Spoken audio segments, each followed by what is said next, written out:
താമസിക്കാൻ കാര്യം ഈ ഞാൻ മറ്റെല്ലാം സമ്മതിച്ചു, എൻ്റെ മൊബൈൽ കൊണ്ടുപോകരുത് എന്ന് ഞാൻ പറഞ്ഞു. മൊബൈലിനുള്ളിൽ ഉള്ളത് മൊബൈൽ ഓപ്പൺ ചെയ്തിട്ട് അവർ വീഡിയോ എടുത്തു.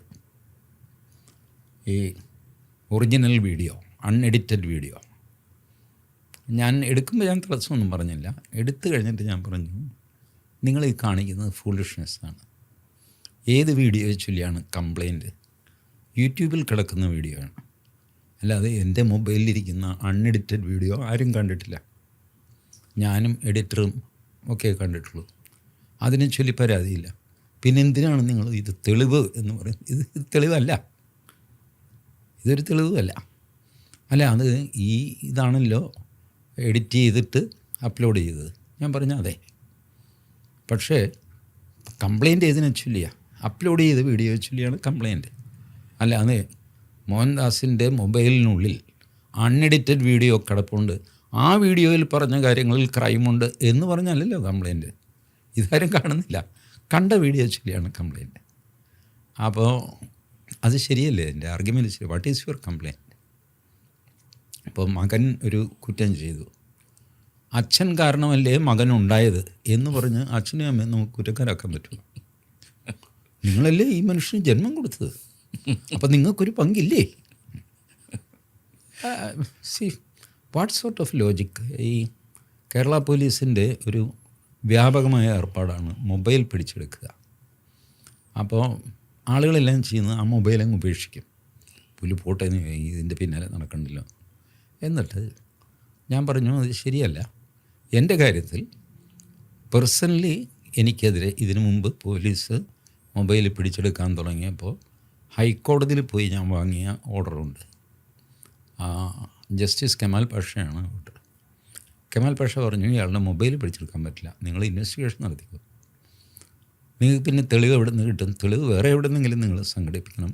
ഇയാളുടെ മൊബൈലിൽ നിന്ന് ഇയാൾക്കെതിരെയുള്ള തെളിവ് എടുക്കാൻ പാടില്ല. അതിന് സെൽഫ് ഇൻക്രിമിനേഷൻ എന്ന് പറയും ക്രിമിനൽ ലോയിൽ. അത് ഭരണഘടനയിൽ തന്നെ തടഞ്ഞിട്ടുണ്ട്. ആർട്ടിക്കിൾ 20(3) വെച്ചിട്ട് ഒരു മനുഷ്യനെ അയാൾക്കെതിരെ തെളിവ് തരാൻ നിർബന്ധിക്കരുത്. അപ്പോൾ അടുത്ത പ്രശ്നം വന്നു. നമ്മൾ ഈ തൊണ്ടി പിടിക്കുമല്ലോ, കൊലപാതകത്തിൽ ഉപയോഗിച്ച വാള് കലങ്കിനടിയിൽ നിന്ന് പ്രതിയെ കൊണ്ട് കണ്ടെടുപ്പിച്ചു. അത് ഇതേ പ്രവൃത്തിയല്ലേ? സെൽഫ് ഇൻക്രിമിനേഷനല്ലേ? അയാളെക്കൊണ്ട് തന്നെ വെട്ടിയ വാൾ. അപ്പോൾ അതിന് എവിഡൻസ് ആക്റ്റിൽ കോൺസ്റ്റിറ്റ്യൂഷനിലെ ഈ പ്രൊവിഷന് ഒരു കാർവ് ഔട്ട് ചെയ്യുക എന്ന് പറയും, ഒരു എക്സെപ്ഷൻ ഉണ്ടാക്കിയിട്ടാണ് ഈ റിക്കവറി നടത്തുന്നത്. അതൊന്നും ഇതുപോലത്തെ ഈ സൈബർ ചില്ലറ കേസുകളൊന്നും അത് ബാധകമല്ല. അപ്പോൾ ഇതിനാണ് ഈ സമയമെടുത്തത് മൊത്തം. മറ്റത് എന്താ, ഒരു മൊബൈൽ അതോടെ ഇരിക്കുന്നു, എപ്പോൾ വേണമെങ്കിലും. പിന്നെ ലാപ്ടോപ്പ് എന്ന് പറയുന്ന സാധനം വൈദ്യത്തെ ഞാനത് കണ്ടിട്ടുണ്ട്. ഇന്നുവരെ ഞാൻ ലാപ്ടോപ്പ് ഉപയോഗിച്ചിട്ടില്ല, എനിക്ക് ലാപ്ടോപ്പും ഇല്ല. ബട്ട് എനിക്കൊരു ഡെസ്ക്ടോപ്പുണ്ട്, പഴയത്. അത് വളരെ സ്ലോ ആണ്.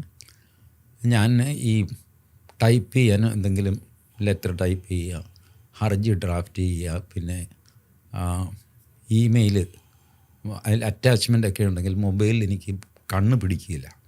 അപ്പോൾ അതിന് ഡെസ്ക്ടോപ്പ്. ഇതാണ് ഡെസ്ക്ടോപ്പും ഈ യൂട്യൂബും തമ്മിലൊന്നും യാതൊരു ബന്ധവുമില്ല. പക്ഷേ ഡെസ്ക്ടോപ്പിൻ്റെ ഇത് എന്താ ഇനി പറയും, ഹാർഡ് ഡിസ്ക് അവരെടുത്തു, മോഡം എടുത്തു. അപ്പോൾ ഞാൻ പറഞ്ഞു, മോഡം എന്തിനാണ് എടുക്കുന്നത്? അല്ല, ഇതിലൂടെയാണല്ലോ ഇൻ്റർനെറ്റിലേക്ക് പോകുന്നത് കാര്യങ്ങൾ.